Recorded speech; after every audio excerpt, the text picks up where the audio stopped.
Ladies and gentlemen, hey, hi, how you doing? Welcome back to the channel. Thank you so much for stopping by. Here in Warzone 2 with the new and improved gunsmith and the ability to, weapon tune everything with all your different attachments. Setups this year are a bit more interesting than in years past, where a lot of weapons just had the same basic 5 attachments copy and pasted to every other similar gun. This year, that's not the case. However, there are a few attachments and few categories you want to look out for when it comes to building your best and meta Warzone loadouts. So what I wanted to do today is go over a handful of the best attachments, look at every single attachment category we have here and determine if there are a few standouts that are the absolute best or if it's a category that is much more individualized towards any given specific weapon. Let's start first here with the muzzle, and there absolutely are a few things you want to look out for here. Most players are probably going to want to go for some kind of suppressor, while as far as the red dots on the radar showing up goes, that's not going to affect that.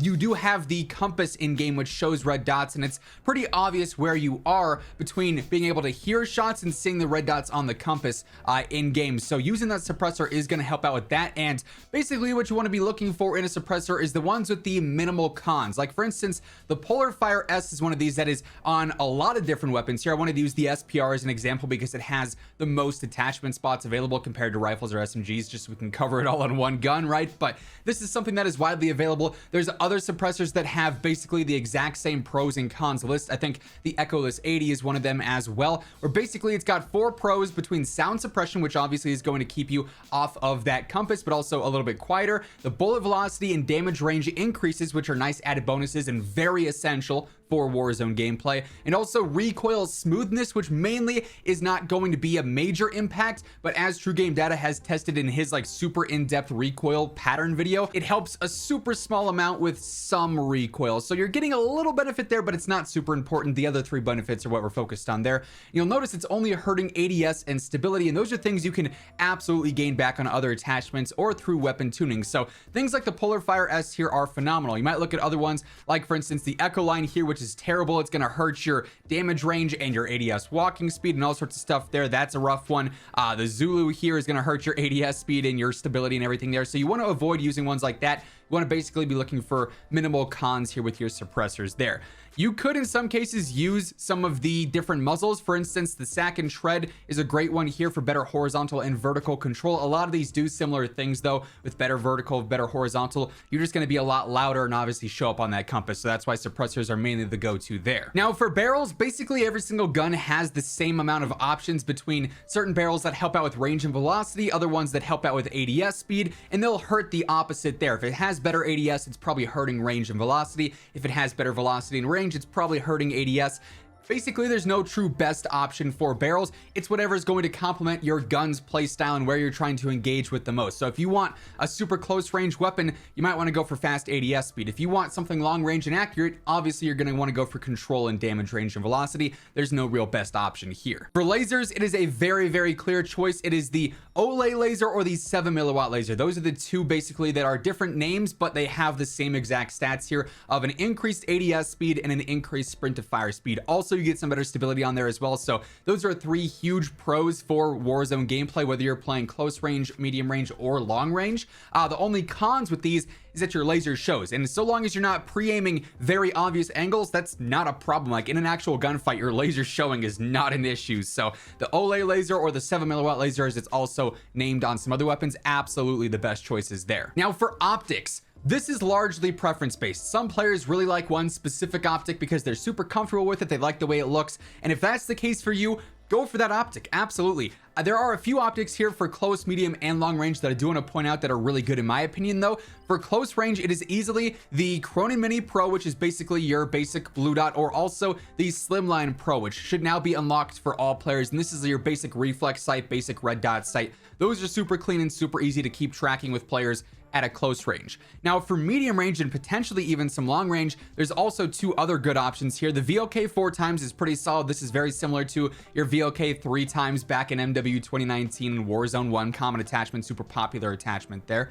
Also though, the Schlager 3.4 times is basically the same thing. It's very much so like that T-pose reticle or like that VOK reticle. It's a little bit easier to see with this one, which is why I run this one in particular on all my ranged builds, but both of those are really good options. Then for long range, if you're using like a sniper scope, I think there's one specific one that I love using, and that is the SPX 80 6.6 times. It's just a super clean sniper scope. It's variable zoom as well. I like that one a lot. By the way, as we are breaking this down, if you guys are new to the channel, every single day, most days, twice daily, I got you covered with the latest news and updates, so you can always guarantee you're up to date with everything going on, and also the best loadouts, class setups, and tips to help you guys improve and always be on top of your game. So if you want to guarantee you're up to date with all of that stuff, feel free to hit that subscribe button. Join us on the road to 900,000 subscribers. We are getting closer and closer every day, and around 60% of viewers watching are not already subscribed. So if that's you, we'd love to have you join the family. Also, if you guys enjoy this video or if you find it helpful, let me know by dropping a like on it as well. And I want to give a quick shout out to my friends over at Gamer Advantage. You guys always see me wearing these frames. They are game changers. Whether you are at work looking at screens all day, whether you're at school looking at screens, whether you're gaming, grinding content, whatever the case may be, you want to pick yourself up a pair of these. They offer prescription or regular lenses, plenty of different frame options. These are going to make everything you're doing more efficient. They're going to help you sleep better at night, reduce eye strain, reduce headaches. I love these things. If you want to get a pair for yourself, Code Immortal has you covered. Link will be down below. Now for stocks, this again is going to be just like the barrels. There's no real best option here, and in most cases I don't use stocks on my 5 attachment setups because the cons here are a little bit rough. In some cases you'll have ones that help out with ADS speed but hurt control. In the case of sniping, like, you could definitely get away with that because control doesn't matter, but these are very individualized and specific to whatever weapon you're using, and not necessarily an attachment category you really always need to pay attention to. Now behind the face cam here we have combs, and these are not always available on most guns. Also, again, not the most necessary attachment spot. There are a few though that do help out with sprint to fire and ADS that don't really hurt your control. They just hurt your walking speed or stability, and those are two things that are pretty minimal.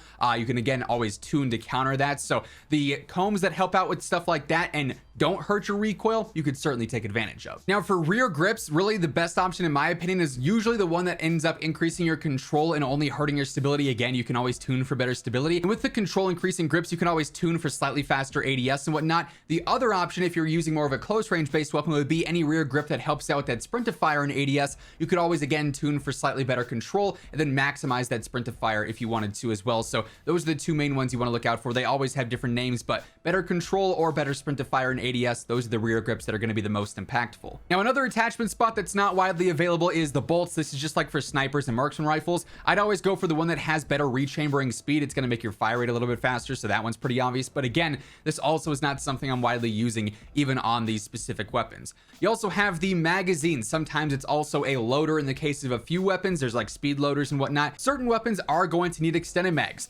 because of their fire rate or because they're low ammo capacity by default. You know, things like the Fennec. Way too fast of a fire rate, way too small of a mag. You need the extended mag there. Other guns that only have 20 or 30 rounds, if you're playing duos, trios, or quads, you're gonna need more ammo to actually consistently stay in that fight, not having to worry about stopping and reloading and potentially dying because of that. So magazines are huge. Extended mags, I'd always go for potentially like the middle one. If there's, you know, 30 by default and then a 45 and a 60, go for the 45 because that's not gonna slow you down as much as the 60 would. So just keep that in mind with your overall movement speed and whatnot. But these are very important for you know, keeping up that damage per mag and being able to actually have consistent fights in those squad game modes. Now ammunition is one of the most important attachment categories here because you can gain so much from this.